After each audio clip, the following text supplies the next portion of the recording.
பிரபஞ்ச அழகி யூடியூப் சேனலுக்கு உங்கள் அனைவரையும் அன்போடு வரவேற்கிறேன். பிரபஞ்சத்திற்கு நன்றி. இங்கே வச்சுருக்க பொருட்கள்லாம் உங்களுக்கு எதுக்குன்னு தெரியுமா என்னன்னு தெரியல. எல்லாமே இட்லி மிளகாப்பொடிக்கு தான். நாங்கள் எப்போதும் எங்கள் வீட்டில் பண்ணுற மிளகாப்பொடியை எப்படி செய்யலான்றத உங்களுக்கு காட்டுறேன் வாங்க. பாருங்கள் என்னென்ன பொருளெல்லான்ட்டு. ஃபஸ்ட்டு உளுந்தம்பருப்புங்க, உருட்டு உளுந்து, அது முதல்ல எடுத்துக்கலாம். ஒரு 75 கிராம் எடுத்துக்கிறேன். அதே அளவுக்கு கடலைப்பருப்பு உங்கள் எல்லாருக்கும் தெரியும். பாருங்கள், கடலைப்பருப்பு எடுத்துக்கலாம். அது 75 கிராம்னால் இது கொஞ்சம் கம்மியாக கூட எடுத்துக்கலாம். கடலைப்பருப்பு ஒன்றும் பிரச்சனை கிடையாது. அதுக்கப்புறம் பாசிப்பருப்பு, இது ரெண்டுக்கும் கம்மியாக தான் எடுத்துக்கணும். பாசிப்பருப்பு இதை 100 எடுத்துக்கிறீங்க அப்படின்னா இது 50க்கும் கம்மியாக எடுத்துக்கோங்க பாசிப்பருப்பு. அதுக்கப்புறம் கொஞ்சம் உடச்ச கடலை, அதுலேயும் பாதி தான் உடச்ச கடலை எடுத்துக்கணும். பாசிப்பருப்போட பாதி தான் எடுத்துக்கணும். நல்ல டேஸ்ட்டாக இருக்கும். அதுக்கப்புறம் என்ன அப்படின்னா, நான் மிளகாப்பொடிக்கு கொஞ்சம் கொள்ளு சேர்க்குறேன். அதுவும் என்ன அப்படின்னா ஒரு 10-20 கிராம் எடுத்துக்கோங்க. ஏன்னா 100 கிராம் அதெல்லாம் எடுத்துருக்கோம். இது கொஞ்சமாக ஒரு 20 கிராம் கொள்ளு எடுத்துக்கோங்க. ஏன்னா நிறைய எடுத்தால் நம்மளுக்கு டிஃப்ரெண்ட்டு தெரியும் மிளகாப்பொடியில். இது தெரியாமல் இருக்கணுன்றதுக்காக தான் இதை நான் கம்மியாக எப்போதும் எடுத்துப்பேன். ஏன்னா குழந்தைங்களுக்கெலாம் கொடுப்போம், டேஸ்ட்டு நல்லா இல்லைன்னு சொல்லிடக்கூடாது, அதுக்காக தான். கொள்ளு வேண்டாம் அப்படின்னா இந்த அளவுக்கு நீங்கள் எள்ளு கூட எடுத்துக்கலாம். நான் எள்ளு தனியாக இன்னொரு வாட்டி போடுறேன் உங்களுக்கு, எள்ளு மிளகாப்பொடி.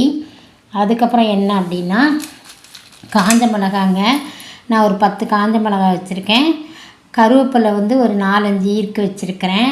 ஏன்னா எனக்கு இப்போ ஃப்ரெஷ் கருவேப்பிலை தான் கிடச்சிருக்கு. நான் எப்போவும் காய வச்சு எடுத்து வைப்பேன். இப்போ என்கிட்ட இல்லை, அதனால் பச்சையாகவே எடுத்துருக்கிறேன்.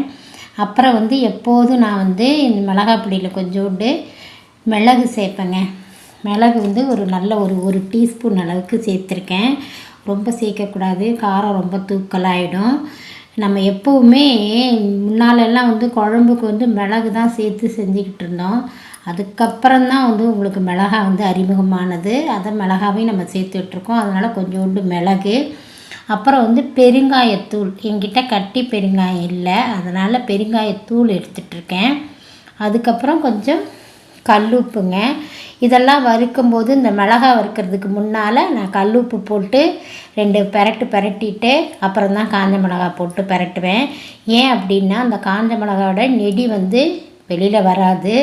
அதுவும் இல்லாமல் அந்த நம்மளுக்கு குளிர்ந்த நேரத்தில் உப்பு நீர்த்துரும். அதுக்காக அதையும் வறுத்துக்கிட்டால் உங்களுக்கு மிளகாப்பொடி கூட கொஞ்ச நாள் வரும். இவ்வளோ தான் தேவையான பொருட்கள். இதெல்லாம் அந்த பருப்பு வகையிலலாம் என்ன பண்ணணும் அப்படின்னா நல்லா பொன்னிறமாக வறுக்கணும். நான் உங்களுக்கு வறுத்துட்டு காட்டுறேன்.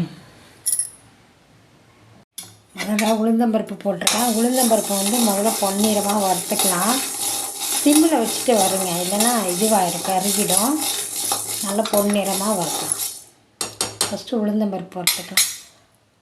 கடலைப்பருப்பு வறுத்துக்கிட்டுருக்கோம். அடுத்து சிறுபருப்பு வறுக்கிறோம். கொள்ளு கொஞ்சம் நல்லா வறுக்கணும், செவக்க வறுக்கணும். இல்லை 2 பெரட்டினா போதும். ஏன்னா அது ஏற்கனவே இதானது தானே. 2 பெரட்டினா நல்லா கிறிஸ்டியாக இருக்கும். மிளகு 1 ஸ்பூன் தான், அதனால் கொஞ்சமாக வறுத்தா போதும். கருவேப்பிலையை நல்லா முறுமுறுன்னு வறுத்தாச்சு. காஞ்ச மிளகாவும் உப்பும் வறுக்க ஆரம்பித்தாச்சு. சிம்மில் வச்சு வருங்க, இல்லைன்னா காஞ்ச மிளகா ஒரு மாதிரி நெடி அடிக்கும், கிஞ்சி போயிடக்கூடாது.